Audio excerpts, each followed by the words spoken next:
Meus irmãos, a paz de Cristo.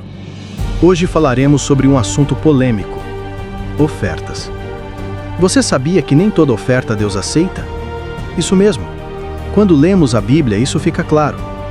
Já nos primeiros capítulos vemos isso.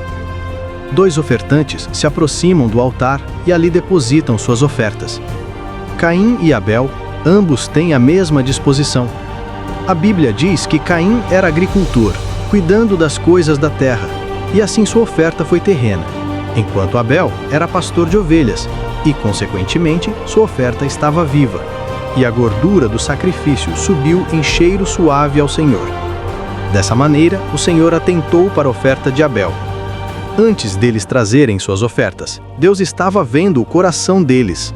A Bíblia diz que Caim era maligno, e suas ações não eram boas aos olhos do Senhor. Jesus diz: antes de trazer sua oferta ao altar, se conserte com seu irmão. Mateus 5, versículos 23 e 25.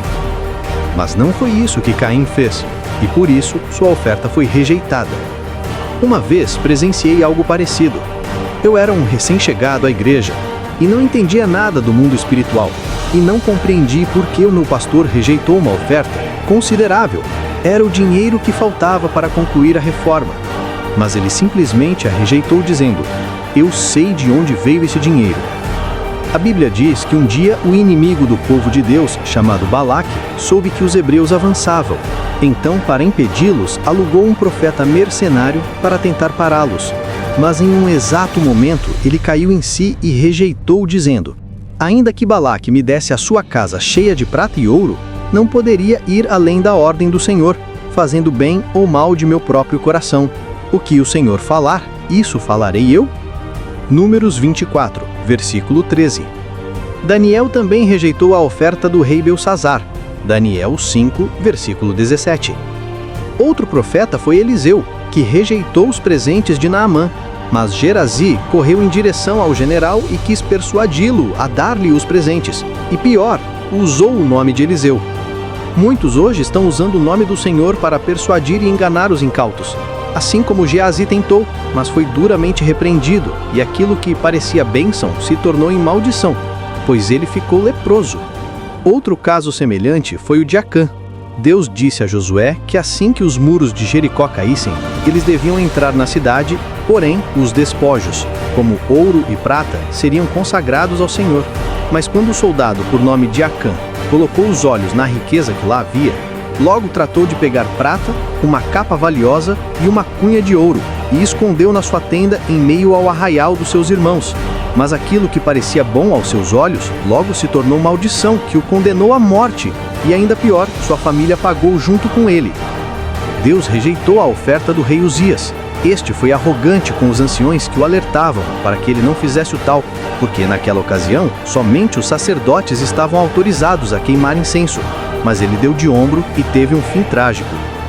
Deus rejeita a oferta não pelo fato da oferta ser boa ou não, mas sim pelo jeito que o ofertante a faz.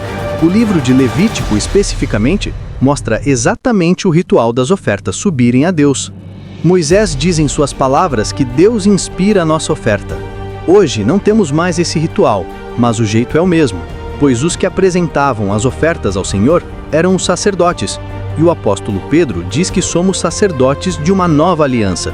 Portanto, devemos fazer de maneira que o Senhor aceite nossas ofertas. Mas vós sois a geração eleita, o sacerdócio real, a nação santa, o povo adquirido, para que anuncieis as virtudes daquele que vos chamou das trevas para a sua maravilhosa luz.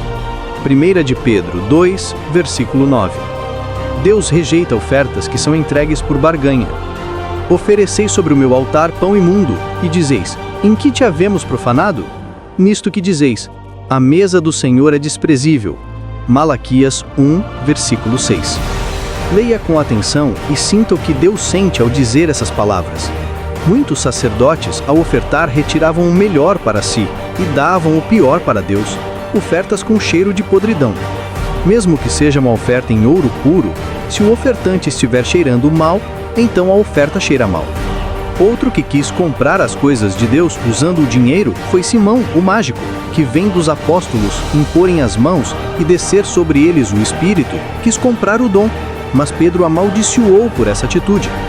Mas disse-lhe Pedro: o teu dinheiro seja contigo para a perdição, pois cuidastes que o dom de Deus se alcança por dinheiro. Atos 8, versículo 20. Deus não se deixa corromper como os homens que por uma certa quantia se vendem. A honra de muitos facilmente são compradas, e o diabo sabe muito bem disso. Mas quando ele se depara com um autêntico e temente servo de Deus, sua estratégia financeira cai por terra, pois os filhos de Deus imitam a Jesus, quando estava no deserto e rejeitou as tentações do inimigo usando as Escrituras. Em contrapartida, Deus ama quem dá com alegria. Por exemplo, na construção do tabernáculo, foram usadas as ofertas do povo, que voluntariamente assim levava aos sacerdotes. Davi ofertou do seu tesouro particular na construção do templo. Os discípulos viviam pelas ofertas. O apóstolo Paulo recolhia ofertas para ajudar os mais pobres. Jesus recebeu uma oferta de 5 pães e 2 peixinhos, e as multiplicou. Aliás, aquela oferta serviu para alimentar a multidão. Ofertas com propósito. É isso que Deus quer. A maior oferta foi entregue em uma cruz, e ao aceitar, tudo tremeu, o véu se rasgou, dando acesso à salvação. Que as nossas ofertas sejam aceitáveis ao Pai e sirvam para a sua glória. Se gostou, compartilhe, comente e se inscreva para mais. Deus o abençoe em Cristo.